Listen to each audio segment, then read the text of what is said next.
Rappelons les différentes situations financières des agents économiques et les deux grands modes de financement. Un agent économique peut être en capacité ou en besoin de financement.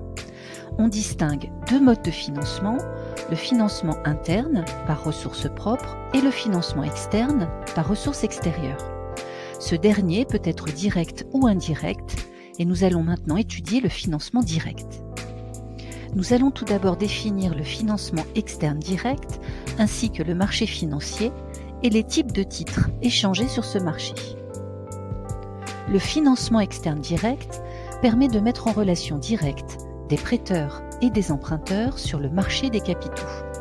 L'échange concerne des titres financiers contre de l'argent ou capitaux. Le marché financier est un lieu de rencontre entre les prêteurs, les offreurs de capitaux en capacité de financement, comme les ménages, les entreprises ou les fonds d'investissement, et les emprunteurs ou demandeurs de capitaux en besoin de financement, comme par exemple des entreprises ou l'État. Le marché financier est un lieu où s'échangent des titres. Un titre financier représente soit une partie du capital social d'une entreprise, on parle d'actions, soit une part de sa dette, et l'on parle d'obligation. L'action est un titre de propriété. Lorsqu'une entreprise est constituée, elle a besoin de capitaux, son capital social. Des prêteurs versent des sommes d'argent en échange de parts de l'entreprise représentées par les actions. Ils deviennent alors actionnaires ou propriétaires d'une partie de l'entreprise. L'entreprise qui veut se développer recherche des financements pour ses investissements. Elle va donc proposer des actions sur le marché des capitaux. En contrepartie, les investisseurs financent l'entreprise. Ils deviennent actionnaires et peuvent voter les décisions de l'entreprise et recevoir des dividendes lorsqu'il y a des bénéfices. L'obligation est un titre de créance qui représente la part d'une dette. L'entreprise, pour se développer, peut emprunter sur le marché des capitaux. Elle émet alors des obligations pour collecter des fonds. Les prêteurs, les obligataires, perçoivent en contrepartie des intérêts fixes annuels et sont remboursés à l'échéance de l'emprunt.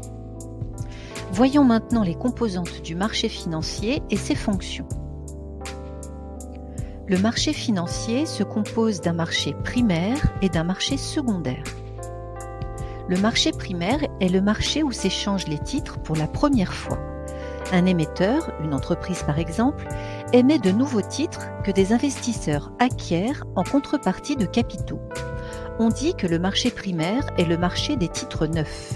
Le marché secondaire est le marché où s'échangent les titres déjà émis.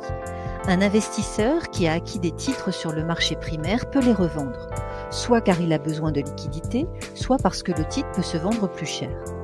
Un autre investisseur acquiert ces titres au prix de marché, le prix d'équilibre entre l'offre et la demande. Les marchés primaires et secondaires sont complémentaires. L'un n'existerait pas sans l'autre. Pour être négociés, les titres doivent avoir été émis une première fois sur le marché primaire. Et ces titres ne s'achèteraient pas sur le marché primaire si l'on n'avait pas la possibilité de les négocier sur le marché secondaire. Enfin, voyons ce que sont la capitalisation boursière et le CAC 40. La capitalisation boursière est la valeur d'une entreprise sur le marché financier.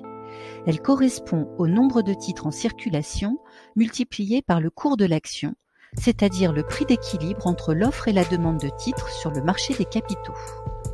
La capitalisation boursière ou valeur de l'entreprise sur le marché ne doit pas être confondue avec la valeur réelle de l'entreprise.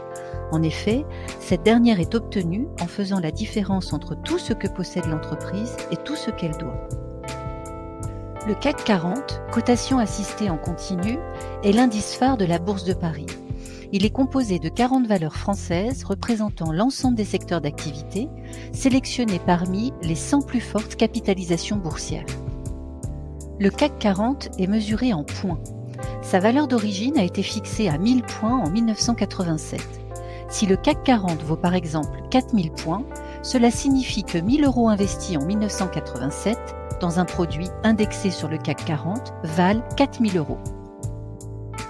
Pour conclure, nous avons défini le financement externe direct en présentant le marché financier et les titres échangés sur ce marché, les composantes du marché financier et ses fonctions, et enfin les notions de capitalisation boursière et de CAC 40.